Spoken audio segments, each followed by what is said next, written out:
그러므로 하나님을 사랑하라 하는 말씀으로 우리가 은혜 받을 텐데 한번 같이 해볼까요? 그러므로 하나님을 사랑하라. 시작. 그러므로 하나님을 사랑하라. 예수님께서 죽으셨다가 부활하셔서 40일 동안 당신이 살아계심을 보여주셨어요. 그러면서 또 제자들에게 하나님의 나라에 대하여 가르치셨어요.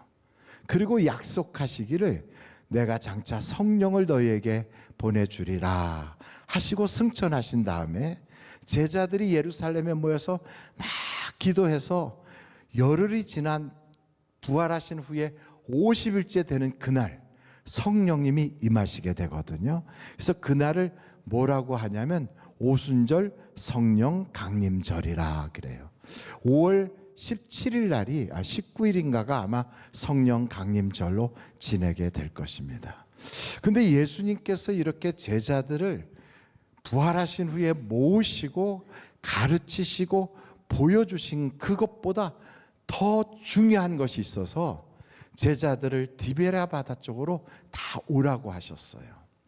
그러니까 제자들이 다 디베랴 바닷가로 갔더니 예수님께서 기다리고 계실 줄 알았는데 안 계신 거예요. 그러니까 그 저녁에 베드로가 말하기를 에이 나는 고기잡이 하러 가야 되겠다 하고 나가니까 다른 제자들도 나도 갈게 해서 다 같이 고기잡이 하러 나갔어요. 밤새도록 고기를 잡으려고 했는데 잡았을까요? 못 잡았을까요? 다 아시는 것처럼 못 잡았어요. 그리고 새벽녘이 되니까 해안가에 이렇게 희끗희끗하게 보이는 그 예수님이 얘들아 고기 잡았느냐? 그러니 못 잡았어요. 그럼 배 오른편에 그물을 던져라. 그래서 배 오른편에 그물을 쫙 던졌더니 고기가 엄청나게 벌써 이렇게 딱 잡아보니까 손맛이 다르잖아요. 그러니까 이야 하는데 그 중에 제자 하나가 예수님이셔. 그러니까 고기를 잡은 그 배에서 그물채로 그냥 끌고 막 해안가로 오고 베드로는 수영을 해서 주님 계시는 데로 갔어요. 주님께서 모닥불을 이렇게 펴놓고 거기에 떡을 굽고 생선을 구워놓고 제자들 보고 이리 와서 추우니까 불도 좀 쬐고 와서 먹어라 그러는데 베드로는 선뜻 못 가는 거예요. 왜냐하면 자기가 마음에 찔리는 게 있거든. 예수님을 모른다고 부인을 했었거든. 가장 결정적으로 예수님이 어려움 당하고 있을 때 예수님을 외면했던 베드로 선뜻 못 가는 거예요. 그래서 뭐 하냐면 거기 앉아가지고 잡은 고기를 세고 있었어요. 몇 마리라고 그랬죠? 그 153마리가 바로 베드로가 세느라고 그게 나온 거거든요. 근데 예수님은 베드로의 마음을 아실까요? 모르실까요? 아시죠. 그러니까 시몬아 너가 잡은 그 고기 가지고 이리 와라. 그래서 그 고기를 가지고 주님 앞으로 가니까 참 겸연쩍지만 앉아서 고기를 드릴 때 그 위에다 구우면서 와서 먹어. 얼마나 추웠냐 밤새도록. 그러면서 고기를 주고 떡을 주니까 다 음식을 드신 거죠. 여러분 한번 제가 여쭤볼게요.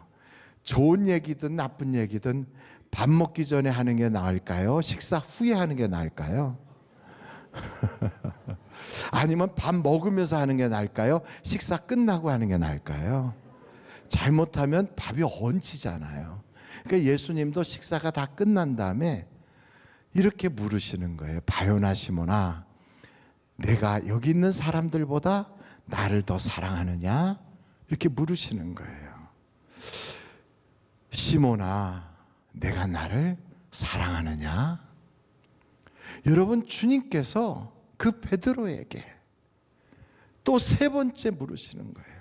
시몬아, 내가 나를 사랑하느냐? 그러니까 시몬은 이 베드로는 고개도 못 들고 고개를 이렇게 숙인 다음에 주여, 주께서 내가 주님 사랑하는 걸 아시잖아요. 그러는 거지요. 네, 내가 주님 사랑합니다. 내가 주님 사랑하는 것을 주께서 다 아십니다. 근데 왜 이런 과정을 밟으셨는가? 이유가 있어요. 그 그 어떤 것보다 가장 중요한 것은 하나님과 우리 사이에 맺어진 계약, 이 계약을 회복시키는 거거든요. 우리와 하나님 사이에는 이런 계약이 있어요. 목사님, 나는 그 계약 모르겠는데, 나는 도장 찍은 적도 없고 거기다가 사인한 적도 없는데요. 맞아요. 그 계약은 하나님께서 일방적으로 우리에게 하신 거예요. 그래서 우리가 그 자리에 없었지만 아주 태초부터 그 계약을 하셨는데, 그 계약의 조건은 우리가 하나님이 원하는 어떤 것을 하면 하나님께서는 거기에 따라서 우리에게 엄청난 복을 약속하셨어요. 내가 너와 함께 할게, 천국까지 너를 인도할게, 저 천국이 너의 것이 될 거야, 천사들을 보내서 너를 수종들게 할게, 너에게는 기도할 때마다 응답 줄게, 내가 무엇을 하든지 어떻게 하든지 인생살이에 그 수많은 기복이 있어도 마침내는 그게 다 복이 되게 만들어 줄게, 내가 너 편에 서서 너의 손을 높이 들어줄게, 이러면서 거기에 따른 패키지 프로그램으로 주시는 그 상이 종합 선물보다 엄청 많은 거예요. 그런데 우리에게 요구하는 건 딱 하나예요. 하나님을 사랑하라 하는 거예요. 여러분, 누가 수지 맞는 거예요?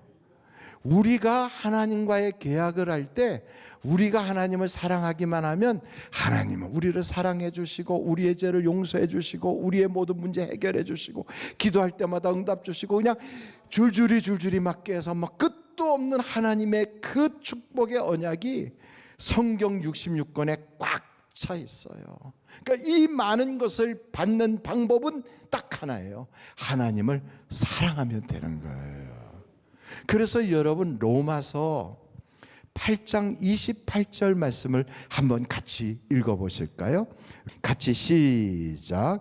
우리가 알거니와 하나님을 사랑하는 자 곧 그의 뜻대로 부르심을 입은 자들에게는 모든 것이 합력하여 선을 이루느니라. 그래요.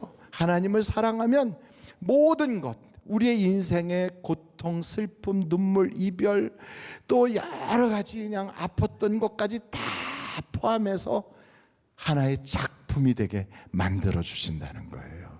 여러분, 성경에 보면 나오미라고 하는 여자가 있어요. 누구라고요? 나오미. 이 나오미는 아주 유복한 여자예요. 남편이 있고 두 아들이 있고 생활도 괜찮고. 그런데 더 잘 살아보려고 이민을 갔는데, 이민 간 거기에서 자기 두 아들을 결혼도 시키고 그러면서 행복한 꿈을 꿨는데 웬걸요? 남편이 갑자기 세상을 떠나고요. 그리고 얼마 되지 않아서 아직 후손도 못 봤는데 두 아들이 다 죽었어요. 그러니까 남자 셋이 다 죽은 거예요. 여러분, 불행은 예고 없이 찾아와요. 불행은 이렇게 갑자기 견딜 수 없을 만큼 한꺼번에 몰려오니까 이 나오미의 마음속에는요, 그 유복한 여자가 슬픈 여자가 되고 마라의 쓴물처럼 쓴맛을 본 여자가 되고요, 참 남들이 볼 때도 참 불쌍한 여자가 된 거예요. 과부 셋만 남은 거예요. 그러니까 더 이상 그 자기 며느리들에게 해줄 것이 없으니까 며느리들한테 얘기하지요. 자, 너희들 고향으로 돌아가서 새로운 남자 만나 재혼하고 이제 행복하게 너희 인생 살아라. 그리고 보내니까 그 중에 한 며느리는 자기는 안 가겠대요. 어머니가 가는 곳에 나도 가고 어머니가 죽을 때 나도 거기에 살다가 거기서 죽을 거예요. 그러는 거예요. 아무리 돌아가라 그래도 말을 안 듣고 어머니 따라 가겠다니까. 그 어머니 때는 나오미가 며느리를 데리고 온 거지요.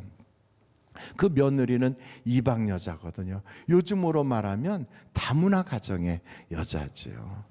만약에 내 아들이 베트남 여자와 결혼하든 혹은 필리핀 여자와 결혼하든 그렇게 결혼한 그 가정인데 아들이 먼저 세상 떠나고 이제 그렇게 피부색도 맞지 않는 외국 여자와 함께 사는 그 시어머니의 입장에서 고향으로 돌아왔어요. 그런데 웬걸요? 하나님의 은혜가 그 며느리를 통하여 축복으로 찾아오는 거예요. 여러분, 하나님의 축복은 어디로 올지 우리는 예상하지 못하지만 반드시 하나님을 사랑하는 자에게는 마침내 그 슬픔을 이기고 또 하나님이 더 좋게 하시는 역사가 나타나게 하시거든요. 그래서 여러분, 그 슬펐던 여자 나오미, 소망 없던 여자 나오미에게 노래할 일이 생기고 사람들이 축하하는 일이 생겼어요. 여러분, 그래서 룻기서를 한번 보시면 4장 14절부터 한번 이런 말씀이 있거든요. 여인들이 나오미에게 이르되 찬송할지로다. 여호와께서 오늘 내게 기업 물을 자가 없게 하지 아니하셨도다. 그래서 기업 물을 자라는 말은 후손을 이어가게 하는 바로 그런 이야기예요. 이 아이의 이름이 이스라엘 중에 유명하게 되기를 원하노라. 이는 내 생명의 회복자며 내 노년의 봉양자라. 곧 너를 사랑하며 7 아들보다 귀한 내 며느리가 낳은 자로다 하니라. 나오미가 아기를 받아 품에 품고 그의 양육자가 되니 그의 이웃 여인들이 그에게 이름을 지어주되 나오미에게 아들이 태어났다 하여 그의 이름을 뭐라고 그랬다고요? 오벳이라. 오벳이란 말은 예배자, 섬기는 자, 봉사자, 바로 이런 뜻이 있거든요. 아바드라고 하는 말에서부터 파생돼 나온 말이 오벳이에요. 근데 이 오벳의 아들이 누굴까요? 다윗의 아버지인 이새가 오벳의 아들이에요. 그래서 여러분, 그 17절 한번 계속 보겠어요. 다윗의 아버지인 이새의 아버지였더라. 그러니까 다윗의 뭐가 되는 거예요? 할아버지가 되는 거예요. 여러분, 그러니까 이 나오미란 여자의 집안에는요, 하여간 엄청난 축복이 이렇게 이방 여자를 통하여 하나님이 부어주신 거예요. 그 하나님을 사랑하면 안 좋았던 일도 더 좋게 하시는 축복을 맛보게 되거든요. 성경은 우리에게 말합니다. 아무것도 염려하지 마라. 너의 염려를 주님께 맡겨버리라. 이렇게 말씀하고 있어요. 그러므로 사랑하는 성도 여러분, 우리는 염려할 필요가 전혀 없어요. 여러분, 다윗이란 분은 얼마나 유명한 사람입니까? 그런데 그도 늙으니까 이불을 덮어도 몸이 따뜻하질 않아. 그리고 늙으니까 가족들도 가까이 찾아오질 않아요. 심지어는 자기 아들 아도니아 같은 사람이 아버지의 허락도 받지 않고 자기가 왕이 됐다고 와 하고 막 세력을 만들었는데도 그 소식조차도 다윗은 모르고 있었어요. 그만큼 다윗의 노년에는 참 외롭게, 힘들게, 그리고 몸은 쇠약한 상태로 보내고 있는데 나이 어린 저 수넴 여자 아비삭이라는 여자가 옆에서 겨우 이렇게 돌봐주는 그런 처지에 있었거든요. 그런데도 불구하고 하나님은 그런 다윗을 끝까지 책임져 주시는 거예요. 그래서 여러분 한번 찾아보는데 사도행전 2장 25절로 28절에 보면 다윗이 이런 고백을 해요. 다윗이 그를 가리켜 이르되 내가 항상 내 앞에 계신 주를 배웠으며 나로 요동하지 않게 하기 위하여 그가 내 우편에 계시도다. 그러므로 내 마음이 기뻐하였고 내 혀도 즐거워하였으며 육체도 희망에 거하리니 이는 내 영혼을 음부에 버리지 아니하시며 주의 거룩한 자로 썩음을 당하지 않게 하실 것이미로다. 주께서 생명의 길을 내게 보이셨으니 주 앞에서 내게 기쁨이 충만하게 하시리로다. 그래서 여러분 다윗의 그 모든 일대기의 마지막 부분을 보면 역대상 29장 26절로 28절이에요. 거기에 보면 이새의 아들 다윗이 온 이스라엘의 왕이 되어 이스라엘을 다스린 기간은 40년이라 헤브론에서 7년간 다스렸고 예루살렘에서 33년을 다스렸더라.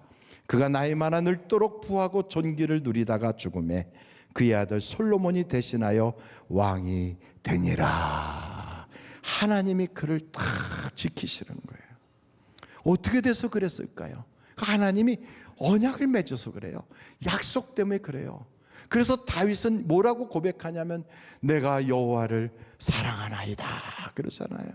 그래서 여러분 모세도 그의 마지막 설교에 무슨 이야기를 하냐면 여호와 하나님은 유일하신 하나님이시니 너희는 마음을 다하고 힘을 다하고 뜻을 다하여 너희 주 여호와 하나님을 사랑하라. 하나님을 사랑하면 하나님이 우리의 인생을 책임져 주는 거예요. 오늘 말씀도 그러잖아요. 그 마지막 11절 보세요. 우리 한번 같이 읽어보실까요? 시작. 그러므로 스스로 조심하여 너희의 하나님 여호와를 사랑하라. 그러니까 여호수아도요, 마지막 자기의 임종을 앞두고 사랑하는 이스라엘 백성들한테 부탁하는 거예요. 하나님을 사랑하라. 그럼 우리가 그러잖아요. 맞아요. 나도 하나님 사랑해요. 그런데 어떻게 하는 게 하나님을 사랑하는 건가요? 어떻게 하는 걸 사랑할 건가요? 그랬더니 성경에 이렇게 나와 있어요. 여러분 한번 같이 볼 텐데 요한일서 5장 3절 말씀인데 같이 한번 읽어보시겠습니다. 시작. 하나님을 사랑하는 것은 이것이니 우리가 그의 계명들을 지키는 것이라. 그의 계명들은 어떻다고요? 무거운 것이 아니로다. 그렇지만 우리의 마음속에는 계명 그러면 일단 무겁게 느껴져요. 십계명도 있고 율법도 있고 그런 계명들, 우리 지키기가 어렵지. 그래서 우리는 이런 생각을 하는 거, 어차피 못 지킬 거. 우리나라 옛날 그런 말도 있잖아요.